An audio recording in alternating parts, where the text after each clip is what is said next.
Hello, Ugly Mug followers, friends, strangers. Thank you for watching this video today.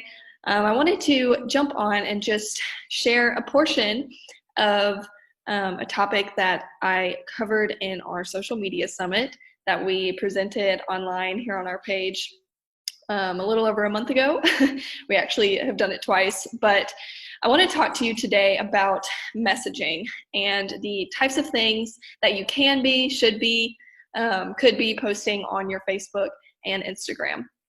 So I'm just going to kind of jump right in. The first thing that we like to tell people when they ask us, I don't even really know what to start posting on my Facebook page or my Instagram.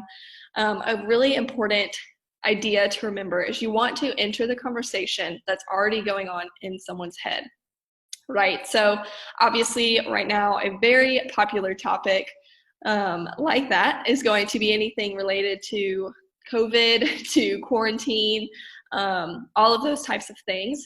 And so putting messaging in front of your followers that tells them one, how you're operating your business right now, two, the changes that you've made, maybe changes in the way that they are going to be interacting with you, purchasing from you, calling you, all of those kinds of things.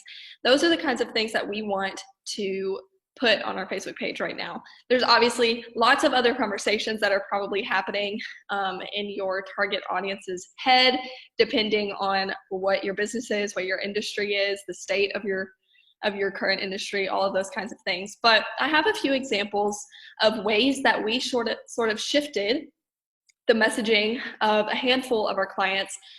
These examples are more from the very beginning of all of this stay-at-home order, quarantine business. So I'm just gonna kind of roll through these, and hopefully these can give you some inspiration and guidance in ways that you can start building some posts and messages on your own page. So right up first, we have a post we made for a client, Bella Grace Paper and Gifts. Bella Grace is a stationery boutique who also does a lot of stationery for weddings and things like that. I think there's a post after this that's a little more wedding related. But they also have a lot of children's toys. So you can kind of tell by the photo here that they have something to do with that. So one way that we shifted their messaging was by telling their audience a way that they can still purchase and interact with Bella Grace Paper even if their store was closed. So luckily Bella Grace did have a website already in place, an e-commerce website that they used pretty often, that we already promoted pretty often. So it was something that their audience already was familiar with, so that was good. But just reassuring them that we can still serve you, we can still let you buy some really cool kids toys from us, and then offering free shipping as well, which is not a normal thing for them to do. So that was kind of a special thing. Also, you'll see in this copy, we say, tell us how old your kiddos are in the comments below, and we'll comment back with a suggested game or activity. So kind of playing up our engagement as well. This next example is more along the lines of their wedding stationery services, wedding invitations. So especially at the front end of all of this COVID-19 stuff, brides and people planning weddings were very stressed, right? As they should have been. Lots of changes have had to have been made since we've started all of this. So we wanted to try our best to put those people at ease and offer things that would help them in that process of, while they're adjusting their schedule, while they're adjusting all the plans they've made for their wedding so far. So offering free virtual consultations, letting them know exactly what will happen during that consultation, giving them easy ways to schedule that. That's kind of another example of ways that we have shifted messaging for them. Up on this next one, this is our client Wildwood Pizza. I'm sure if you're local to Central Louisiana or Alexandria, you know about Wildwood. But right at the beginning of all of this as well, so many restaurants were affected. So you can't see all of the copy on this ad in this screenshot here, but the copy really lays out all of the, I think there are like 3 or 4 included on the post, but all of the ways that someone can still order and eat Wildwood pizza. So calling in, using Waiter, things like that, making sure that people still know you can still eat your Wildwood pizza. Here are the ways that you can do it. Thanks so much for supporting us. Up on this next one. So Watkins Group, insurance benefits specialists, they are an insurance agency who primarily deal with, or I guess a big portion of their business is company group benefits. So this is an ad that we put together to target those businesses, those business owners, letting them know that they can still enroll in their benefits, and that might look slightly different than it may have before COVID, but it can still be done, and it may even be easier. That was one thing we wanted to know, right? So in this section here, online enrollment will save our clients time. You're not having to use paper forms that have to be filed somewhere, and errors happen much less frequently. So that's just another example. Here's one from, this was actually posted by Katrina over at The Vibe, the co-working space. So obviously she was extremely affected when all of this started. She could not allow people in the co-working space for a few weeks. So she made this really fun post to engage her audience, talking about ways that she failed working at home, but also things that she won at. And so putting that kind of messaging, obviously people in her audience, people who would have gone to The Vibe if this had not been happening, something on their mind. It's something that they're going to resonate with and probably engage with as well. It's going to keep The Vibe at the top of their mind as well. So now I'm going to jump into media, so specifically talking about Facebook, talking about Instagram, what some tips and tricks are for both of those. We're going to start with Facebook. One question that we get fairly often is, how often should I be posting on my Facebook page? A lot of people are worried that they should be posting like 3 times a day, every single day of the week.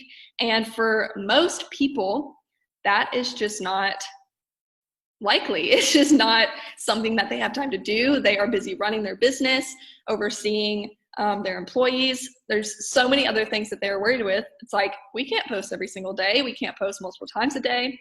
So what we prefer to tell people is that find a rate of posting that you can stick with, that you can be consistent with, because consistency creates miracles, as you can see here on the screen.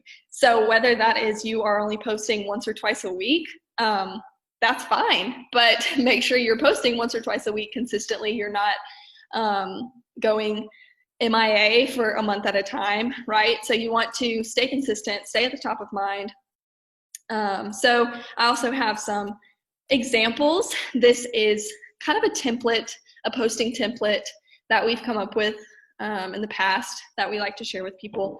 By no means is this a magic sauce to Facebook beating the algorithm or anything like that. It's really just something for you to go by if you're kind of stuck and you aren't sure what you should be or could be posting. So I have some examples as well, but quickly I'll just run through what you see here. So maybe Monday, post an engagement or posing a question to your audience.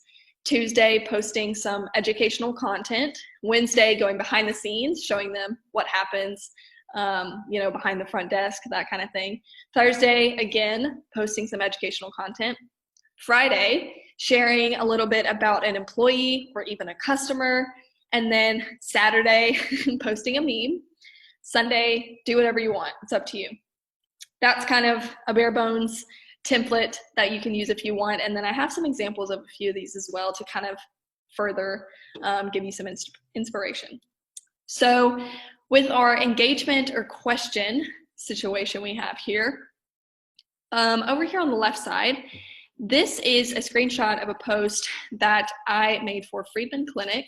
They're a local clinic here in Alexandria. Right around the beginning of the year, you can see this was in January. This is the first poll in a series that we've been doing on their page called Freeman Clinic's Doctor of the Year. So this was really kind of I was testing out Facebook's poll feature myself. I thought this would be a really cool way to see the effects and the possible results of using the poll feature. It's something I'd done before, but I never really done it consistently for a client or anything like that. So we tested out this series on their page, so making their patients choose between their favorite doctors. And at the end of all of this, one of them will be the winner, and that will be Freeman Clinic's 2020 Doctor of the Year, according to Facebook. So that's kind of just a way to engage your followers. You can see this first one had 680 votes, reached almost 10,000 people. You can see all of those engagement metrics there at the bottom. People love to talk about their doctors, their favorite workers at really any business that they are interested in, right? So highlighting your team members, that's another one though that we're going to get to. This other one though, on the right side, this was something that Hannah Acosta put together for Glass Tent. This is kind of a more lighthearted poll, but age-old question, Chevy versus Ford. You can see that got hundreds of votes as well. People commenting and sharing their opinion. And then the next topic is educational content. So this is another thing that's really important to keep in mind, because you don't want every single post on your Facebook page to be, here's this product, here's this service, buy from us, buy from us, buy from us. So you want to be sharing educational content for a few different reasons. You want to make sure that people know and understand that you're an expert in your field, and giving away free advice or free tips and tricks, things that maybe only experts in your field like you would know. It's a great way to do that. So over here on the left, we have this post for ONA Landscaping. They are a client from Washington State, actually, which is really cool. But this was something we put together for them, talking about ways that you can take care of your plants. Something that we knew their audience would be interested in, and maybe a few of these things they didn't know they could learn from. Over here on the right, Dent Air Conditioning. This is kind of a little more, again, of a lighthearted type of post, but still being educational. So can you pass this quiz? How often should you change your air filter? And then how often should you change your air filter if you have inside pets? So obviously, finding fun, engaging content for an air conditioning business probably isn't the easiest, but finding things like that that are just a little more lighthearted and gonna get your audience engaged. Next, all right, so we have behind the scenes.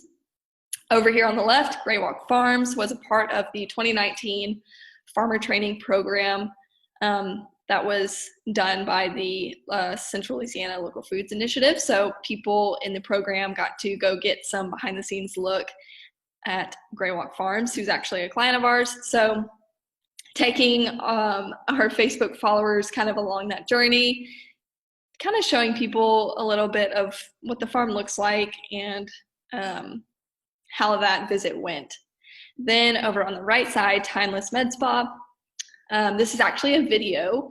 It's not playing right now, but it is a video of the worker there at Timeless giving an actual demonstration of what a cool sculpting treatment would look like, or what someone could expect to happen if they signed up for that. So I think that's a really cool option to share on your page as well. So if someone is going to, whether it's book a service or even buy a product, showing them a little bit more behind that, right? So telling them this is what you can expect, this is what you're gonna get, just so they're a little more comfortable before they actually sign up for that. Next is something that I could talk about for 45 minutes just by itself, but I'm gonna keep it brief. So this is highlighting your team members. So this is something that I try to do for every client that I can, because it's so beneficial for so many reasons, because you can make your audience aware of your workers before they even interact with you. So if they've never been to your business or your restaurant before, anything like that, they're becoming familiarized with the faces that they're going to encounter while they're there. And they're going to trust you more because of it, right? Because they see you on Facebook. They know what you look like. They know maybe some fun facts about you, whatever you share on the post. So they're just going to be more comfortable with that interaction. The other thing too is that all of the people that have already interacted with the people that you are sharing on your Facebook page, they're going to come on here, they're going to comment, Dr. Carlton is a dentist at Lake District Family Dentistry, so everyone who has gotten their teeth cleaned by Dr. Carlton or something is going to come on here and say, oh my goodness, favorite dentist ever. If you're looking for someone in Alexandria, couldn't recommend him more, right? They're all going to jump on there and give him his praises. So make sure you're highlighting your team members. It's going to boost your social proof, and it's going to help those prospects or people who have not interacted with your business yet, make them a little bit more comfortable with you as well. So that is my Facebook spiel, and I want to jump into Instagram. All right. So the first thing is, if you, one, do have an Instagram account that you kind of use for your business already, but it's not actually a business account, if it's just a personal account, this is the way that you should switch it to a business account. This is a little step-by-step. If you want, just pause this, screenshot it, and you can go take care of that. I'm not going to read everything. I know you can read, but business accounts are super important. They give you a ton more insights than personal accounts do. You'll be able to learn about your audience, what time of day that they're on their Instagram. You'll see how many times your posts are viewed, all of those really cool things. So if you are even creating an Instagram account, make sure it's a business account. Next thing is, this is something that kind of sets Instagram apart from Facebook. So on Facebook, you are able to go a little bit more text or copy heavy if you want than you would on Instagram. On Instagram, you want your appearance, the way that your photos or videos or boomerangs or whatever, visual aids, you want them to be the highlight of whatever you're posting. So we have some screenshot examples. I mentioned Bella Grace before, but these are just some screenshots of both of their locations' Instagram pages. So you can see here, they both have a very similar vibe. I really can't think of a better word to use than that, but we had a local professional photographer, Nikki Bardwell, who went and got a lot of these invitation suites and different products from Bella Grace and did an amazing photo shoot. We are so thankful for her. And she did all of the editing and sent all of these photos back to us so that we had a really great library to choose from while we were posting on their Instagram. So obviously, if you have a photographer, that's great, but I'm sure many of you are like, nope, don't have that, probably won't have that. That's fine. So our tips for that would be to make sure that you have some consistent filters that you can use. So find your favorite filters. That could be, 1, 2, or 3 of them that kind of have a similar look, and then use those consistently. That'll help to make sure that your overall look and feel is very consistent. People will remember that as they're scrolling, right? The other thing too is you can have Instagram story highlights up here. So that's a really fun thing. Won't dive into that too much, but that just allows people to view your stories, because usually you post an Instagram story, it's gone after 24 hours, but you can create highlights and you can separate whatever different topics you want, and they will live on your page forever unless you delete them. So that's just another little tip or trick. So in this example, this is a Instagram story ad that I created for Little Cakes. They were running this special for anyone with a school ID, whether it be students or teachers. If they came and made a $5 purchase at Little Cakes, they would get a free cookie if they presented their school ID. So we wanted to run this on Instagram stories because we knew a big portion of that audience was going to be high schoolers. And they are a huge audience on Instagram, very much more so than Facebook. So we wanted to make sure that this was put in front of them. So I actually built out this ad in Instagram. I created it just on my Instagram on the stories and just saved it as an image and uploaded it into Ads Manager. But one of the reasons I wanted to do that is because I wanted to be able to use those specific tools, fonts, little drawing tools, as you can see right there, that Instagram gives us, so that it looked a little more authentic and genuine as someone is scrolling through their stories and the ad pops up, right? So that's kind of the reason behind the way that this looks. It's a little different than what would normally be an ad for Little Cakes. Another important and cool thing to note as well here is that you can see we have this Learn More swipe up button over there on the bottom. And a lot of people think that you can't have a swipe up feature or link unless you have 10,000 followers on Instagram, which we don't even have that. I'm sure many of you watching don't have that, so you're kind of left wondering, how do I use that? Well, if you run an Instagram Stories ad, you build it out through Ads Manager, and you run it on your Instagram Stories, it gives you the option to include a link, and it will allow you to have this swipe up feature. So on this one, we just had a landing page on their website that just gave a little bit more detailed information about this special. So that's just another little cool tip or trick. Let's see. All right, so another reminder on Instagram, your image is your headline. It's the first thing people notice, it's the first thing they see, and it's going to stand out, and it's going to leave a lasting impression. We talked about the business profile. Again, it gives you a lot of cool insights. Another thing too is your bio. So what should go in your bio? What should it look like? All those kinds of questions. This is a screenshot from Bella Grace, kind of what it looked like when we took over the Instagram page. And honestly, this is not a bad example of a bio. I think there's great information here. You can see what they do. So invitations, stationery, gifts. You can see their hours, their phone number, and their website.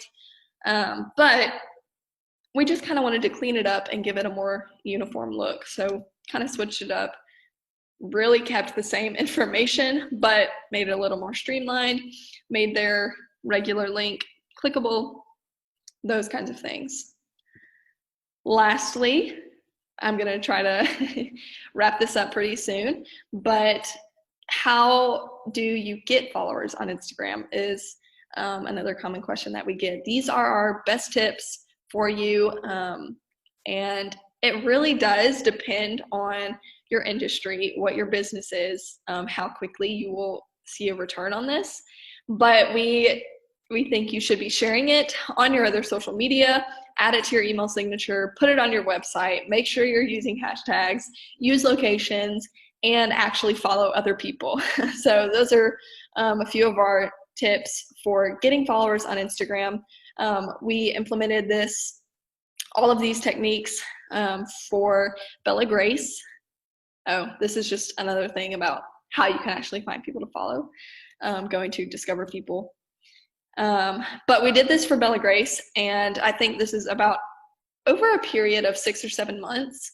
But you can see that they gained 700 followers in that time, which is still really great.